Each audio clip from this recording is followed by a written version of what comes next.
Pasintabi po mga kapuso, natagpuan ang naaagnas na bangkay ng isang lalaki sa ilalim ng tulay sa Lipas City.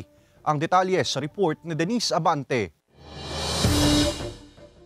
Naaagnas na ang bangkay ng lalaking ito ng madatnan ng mga otoridad sa ilalim ng tulay na sakop ng barangay Sabang sa Lipas City. Nakadapa ito sa karton na nagsilbi niyang higaan. Kinilala ang lalaki na si alias Manong na matagal na umanong nakatira sa ilalim ng tulay ayon sa pulisya. Sa investigasyon, isang barker ang nag-report sa himpilan dahil sa masangsang na amoy na nagmumula sa ilalim ng tulay. Habang siya po ay umiihi, may naamoy po siyang kakaibang amoy. Masangsang daw po yun na amoy.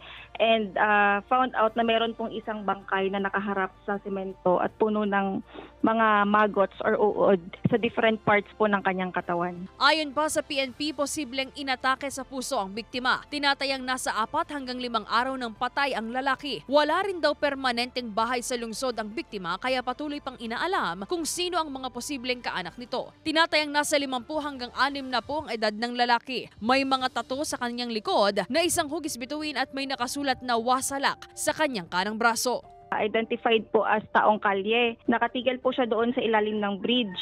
Kahit saan po napupunta and doon po siya currently nakatigil po nung time na iyon. Based po sa ating autopsy report po, around 4 to 5 days na po itong patay. Ang initial postmortem po ng Soko ay ito po ay heart attack. Pansamantalang inilibing sa Lipas City Public Cemetery ang bangkay habang patuloy pang inaalam ng pulisya ang kinaroroonan ng mga kaanak nito. Nagpadala na rin ng flash alarm ang Lipas City Police Station sa iba pang himpilan ng pulisya sa lalawigan.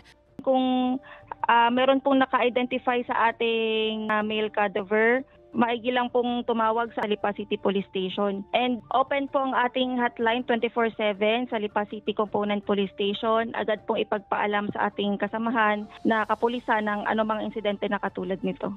Maaari umanong hukayin ang labi nito sa Lipas City Public Cemetery sakaling mahanap na ang mga kaanak nito. Kasama si Kel Ravaca, Denise Abante, Balitang Southern, Tagalog.